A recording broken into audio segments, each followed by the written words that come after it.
very aware of Majora's Mask's dark, imposing atmosphere. When touring Termina, one can't help but wonder the history of the land. Let's delve into the dark past of this doomed land. As some of you may already know, Termina is supposedly a world parallel to Hyrule. We know this due to the amount of similarities you see in the characters, an example being Anju, who appears in both Hyrule and Termina. Link supposedly arrives in Termina when he makes that grand fall with all the flashing lights and colours.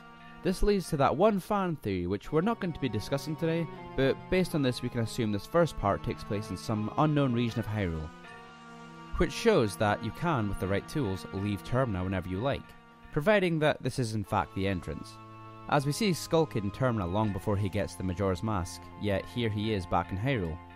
I do find it odd, however, that the way you get into Termina is through the basement of the clock tower in the centre of Clock Town, which makes me wonder if that's how anybody travelling to Termina would get there, but that's tangential to what we're talking about today. Throughout Termina, you see all kinds of fantastical landmarks, the very distinct entrances to each region, the entrance to Snowhead being very cold and icy, and the entrance to Ikana Canyon being very dry and rocky. But beyond the obvious, what can we learn about Termina's past by looking at the structures found in the game?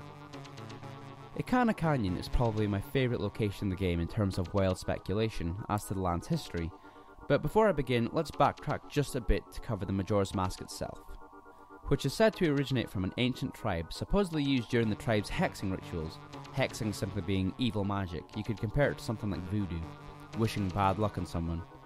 I do wonder where this tribe originated. Something tells me that it isn't Termina, since the reason the Happy Mask salesman ended up in Termina was due to the Skull Kid mugging him in the same forest where he mugged Link, this forest supposedly being somewhere deep in the Lost Woods, which at this point we can still assume is Hyrule. Why does this matter? Well, we're trying to figure out the origin of the mask itself, and all we have to go on is an ancient tribe and it most likely not originating from Termina. At first I thought it could potentially be the Garo, this race very prominent in the Ikana Valley. According to Pamela's father, who lives in that one very distinct music box, the Garo come from an enemy nation with the intent to spy on Ikana.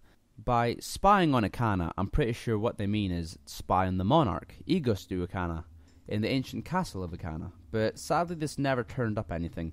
The Garo are long deceased. The ones we see in the game are known as Garo robes, and are essentially the lingering souls of those who died long ago. Not to mention, while they're from an enemy nation, they still technically originate from inside Termina, so it was a dead end all over. Then I stumbled upon a fascinating theory which all predicates on this one image and quote. The Ikana kingdom is populated by an ancient tribe whose history is said to be stained with a history of darkness and drenched in blood. And we do know of a race of people within the Zelda universe who use masks for magic purposes. The Twili, or Twili, from Twilight Princess. Now I do feel it's a bit of a stretch giving Nintendo this much credit in terms of planning ahead, but they made the choice in Twilight Princess to give the fused shadows some aesthetic similarities to that of the Majora's Mask, so it's entirely possible that they were the creators of the mask. But I digress. The mask, while integral to the story, I guess doesn't say a lot about Termina, since it probably didn't come from there. So let's move on to more notable places in Termina. To me, the most fascinating place, as I previously mentioned, was the eastern part of Termina, known as Ikana Canyon. The Ikana Canyon was once home to the Ikana Kingdom and Ikana royal family. This can be seen in the ruins of Ikana Castle, where the spirit of the king himself remains on his throne, even in death, with his royal subjects unwavering in their dedication to their king.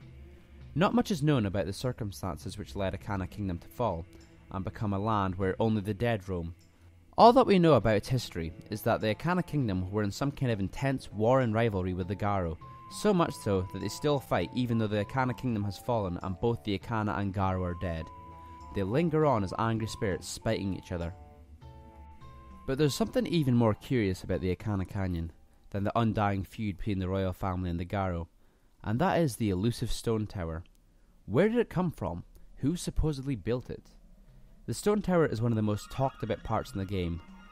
There is speculation that it was simply subjects of the Ikana Kingdom who built the tower, basing this on one of the designs found on certain architecture found around East Termina and within the tower itself. The design in question seemingly depicting subjects of the Ikana Kingdom, but the most interesting part about this, I find, is the inclusion of the Triforce in the design. The Triforce never really being mentioned in Majora's Mask, and these are literally the only cases in which the Triforce is shown.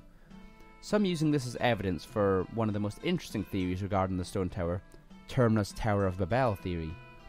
If you're unfamiliar, The Tower of Babel is a story from the Bible, wherein humans all spoke the same language and wanted to build a city into a large tower, with the top of the tower being in the heavens to make a name for themselves, to try and become equals. God confounded the tower and caused everybody to speak different languages, and as such not being able to cooperate in ultimately halting construction of the tower. The theory regarding Majora's Mask stone tower, however, seems a lot more spiteful. First off, what do we know about the stone tower? Well, like any other part of the Ikana Canyon, it's full of the dead, in this case, re-deads, walking corpses. But besides the obvious, what can we find inside the stone tower? The Giant's Mask. Now, assuming the Giant's Mask wasn't always guarded by a boss, assuming the people who built the tower had access to it previously, that would be one hefty weapon. This part being integral to the stone tower's nefarious purpose. The theory goes like this. An ancient people built the stone tower as a stairway to the heavens, with the intention of invading the sacred realm and slaying the goddesses of the Triforce using the power of the Giant's Mask. Now, why would they want to attack the goddesses? The simple answer being that the people felt that Termina's guardian giants were superior to that of the goddesses, and that this may have purely been motivated by some notion of sexism, which you can find in the imagery found around the stone tower. Most prominently at the top, with the statues in the shape of phalluses and a hand pointing up as if to say, "We're coming to get you." The goddesses, however, did not sit idly by. They wanted to spite those seeking to attack. They let their light arrows fly and hit the stone tower, rearranging the tower, flipping the world itself. Their hatred-fueled tower to the heavens became something else, a road to hell.